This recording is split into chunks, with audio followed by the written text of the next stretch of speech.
guys, welcome back to my channel. In today's video, we're going to be talking all about ice rink etiquette. So in my last video, we talked a lot about navigating a figure skating session, such as learning where to jump and spin on the ice. But in today's video, we're going to talk more about the etiquette side of things, like who has the right of way and respecting the ice and your peers and more.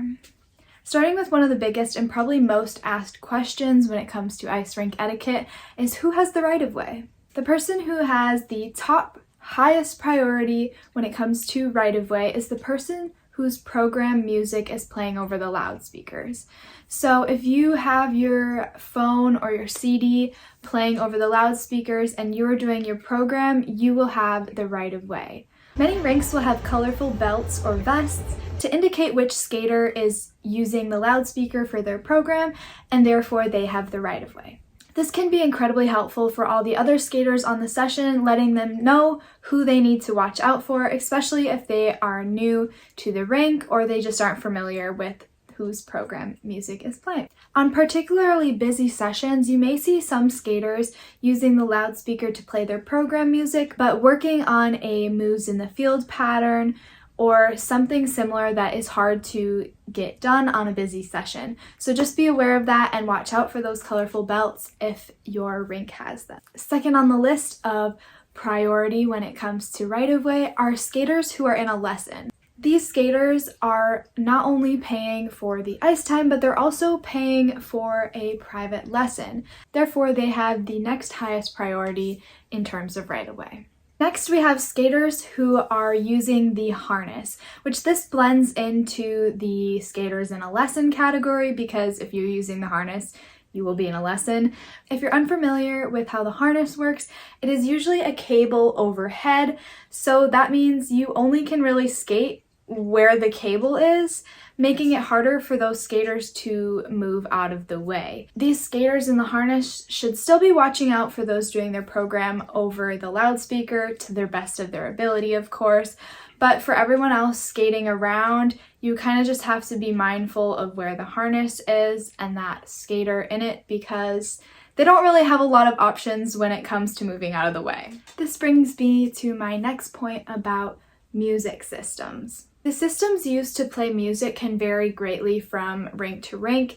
Some rinks may have higher tech systems like Bluetooth or even a shared iPad that everyone downloads their music to, and some rinks are a little more old school and have just a simple aux cord or a CD player. Once you know how your music system works, the next thing you need to figure out is what the system set in place is for having your music played on a session.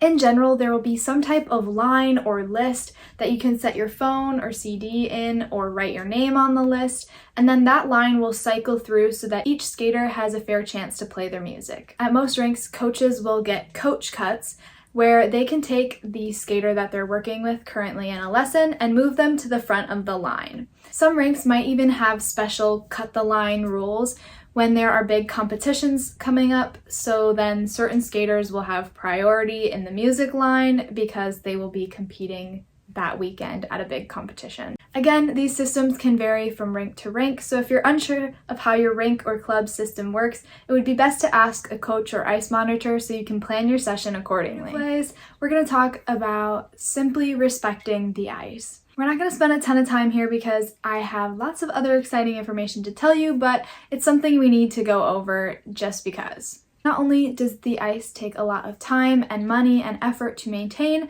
but you are not the only one skating on the ice. So it's very important that when we are skating on a session that we are respecting the ice. This can include not kicking or scraping or purposely digging holes in the ice with our toe pick or our heel. We just really want to use it for its intended purpose and keep it in as nice of shape as possible so everyone can enjoy the ice. And for all my jumpers out there, I know that it is not always possible to not make a hole in the ice when you dig your toe pick in for a jump. So if you do make some big holes, consider filling them in with a little bit of snow. It doesn't have to be a masterpiece, but a little snow goes a long way. Another big category that we're going to go over is avoiding collisions. So there's a lot of simple little etiquette things that we can do to help avoid collisions on the ice. First of all, and most important in this category, is awareness. I can't reiterate this enough, that being aware of your surroundings, looking where you're going, trying to predict where others are skating without expecting them to move for you, and just being courteous and kind to all the other skaters on the ice is the most important thing you can do to keep a respectful, safe skating environment. Like I mentioned earlier, I recently made a video talking all about common jump and spin patterns and just better navigating a figure skating session, so you're welcome to go check that out if you'd like as well. Next, let's talk about standing around. So if you are standing at the boards and you're ready to go practice your next element, make sure you are looking both ways before you skate out into traffic, because you want to make sure that nobody is zooming by you as you are trying to skate out into traffic. This also applies when you're skating back to the boards or back to your coach from somewhere out in the middle of the ice. You want to make sure that nobody is crossing that general flow of traffic area while you are trying to skate towards your coach. If you are away from the boards, you want to make sure that you are not standing around and that you keep moving. If you need to take a break, the safest place to do so is at the boards. Although it is the safest place to take a break, you still need to be aware of what's going on around you, because some patterns and programs can get really close to the boards, so it's important to still be aware of what's happening around you. Again, the bottom line, whether you are moving around the ice or you're standing at the boards, is to be aware of your surroundings. Now let's talk about spinning. So if you're planning to practice your spins on a session, you want to make sure that you have adequate room before you enter your spin. If you can, it's even better to plan a little bit ahead and try to look if the skater on the end of the rink over there is going to be skating directly at you where you plan to spin. Once you are in the spin, there's not really much you can do to get out of the way for other skaters, so just make sure that when you come out of the spin, if you are dizzy or you're not planning to spin again, skate to the boards, regroup yourself, and then you can go back out and spin again. Obviously, falling is an inevitable part of the sport. You're gonna fall at some point. The key to this, though, is when you do fall, that you get up as swiftly and safely as possible so that you aren't just laying in the middle of the ice, blocking all the traffic. Obviously, if you are hurt or something is seriously wrong and you cannot get up, take your time, collect yourself, get an adult, get some help. But if you're okay from your fall, it's important that you get up swiftly and safely so that you do not disrupt the flow of the ice session. Next, let's talk about headphones. These can be a great tool to utilize on the ice, but there is a bit of controversy when it comes to headphones, so let's talk about it. One way that coaches will utilize headphones on the ice is by using one headphone in their ear and one headphone in their skater's ear. This way they can have their skater practice their program over and over again, or learn choreography where you can replay the music multiple times without having to use the loudspeaker, especially on a busy session.